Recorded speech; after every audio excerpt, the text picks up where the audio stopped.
అనంతపురం జిల్లా రాయదుర్గ మండలంలోని రాయంపల్లి వద్ద ఉన్న గవిసిద్దేశ్వర స్పాంజ్ ఐరన్ పరిశ్రమ వద్ద ఉద్రిక్తత పరిస్థితి నెలకొంది.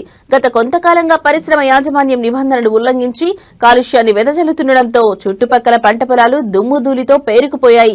దీంతో రైతులు ఆగ్రహం వ్యక్తం చేస్తూ ఫ్యాక్టరీని ముట్టడించి యాజమాన్యాన్ని నిలదీశారు. దీంతో పోలీసులు అక్కడికి చేరుకుని రైతులకు సర్ది చెప్పే ప్రయత్నం చేశారు. సంబంధిత అధికారులు పరిశ్రమ యాజమాన్యంపై చర్యలు తీసుకోవాలని రైతులు డిమాండ్ చేశారు.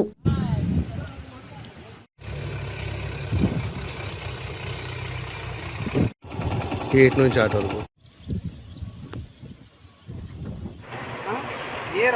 ఏ రకంగా పంట వస్తుంది, లేబర్లు రావాలంటే ఎంత ఇబ్బంది పడతాం సార్.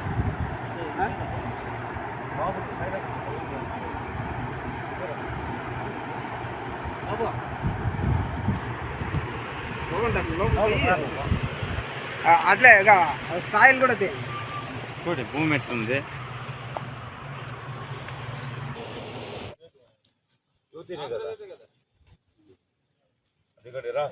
రా పెద్దనా వాడు ఎవరు బాధపడదా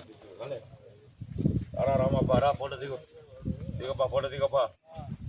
రైతులతో చర్చిస్తున్న Rayadurgam SI and staff and Rai. Okay ఈ సమస్య పరిష్కారం ఏమని నేను చెప్తాను కదా. నేను కూడా రైతే రా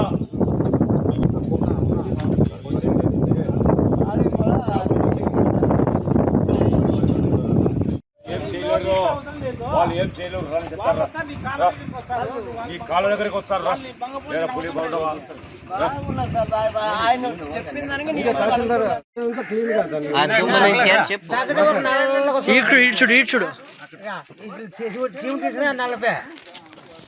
బయట కొడుకుంటామా ఫ్యాన్లు లేవా లేకుండా అవసరం కన్నా నీకే ఇట్లా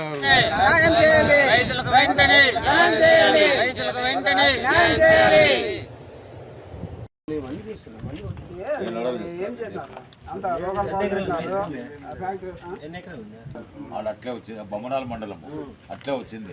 అంతన్నా అవసరం లేదు మనకి. జనార్దన్ రెడ్డితో కూడా చేసి మీరు చూడు ఎగర్రు ఆడుకుంటూ లెక్కలు కట్టుకుంటూ సమాధానం చెప్పాలి వాళ్ళు. ఇప్పుడు మాకు అర్జీ పంపిస్తావు, నేను నీకు సమాధానం చెప్పాలి లేదా అట్లా. ఇక్కడ గవిసిద్దేశ్వర ఫ్యాక్టరీ బ్యాక్ సైడ్ దాదాపుగా 200 ఎకరాల్లో దాన్ని డస్ట్ వల్ల టోటల్గా దుమ్ము మునిగిపోయింది సార్. ఇక్కడ దీని గురించి ఎవరైనా పై అధికారులు చర్యలు తీసుకుని మాకేమన్నా న్యాయం స్పందించాలని కోరుకుంటున్నాం సార్. నా పేరు మాకి ఇక్కడ ఐతుపల్లి గ్రామము, ఉడేగోళం గ్రామము, రాయపల్లి గ్రామము పొల్యూషన్ వల్ల ఫుల్గా చెడిపోయి ఆరోగ్యాలు దెబ్బతింటున్నాయి. పంటలు సరిగ్గా రావట్లేదు. ఏం పంట పెట్టినా కానీ నష్టపోతున్నాము. పంటకి తగిన ఏమీ మాకు దొరకట్లేదు అని మేము మనవి చేసుకుంటున్నాము. కాకపోతే అధికారులు వచ్చి మాకు దీనివల్ల ఏమైనా న్యాయం చేయవలసిందిగా చేతులు నమస్కరించి చెప్తున్నాను. మాకు రైతులకంతా అధికారులు వచ్చి సహాయం చేసి మాకు మంచి చేయాలని కోరుతూ సెల్ఫ్లు చెప్పి గోడు వినిపించుకోరు, రైతు నాయకులు చెప్పి గోడు వినిపించుకోరు. ఏదైనా సమస్యలు వస్తే ఇట్లా పోలీసు యంత్రాంగాన్ని చెప్తారు. పోలీసు వాళ్ళు వచ్చి ఏం చేస్తారు, వాళ్ళ డ్యూటీ వాళ్ళు వస్తారు, వాళ్ళు చేసుకుంటారు, వెళ్ళిపోతారు. పోలీసు న్యాయం చేయలేరు కదా.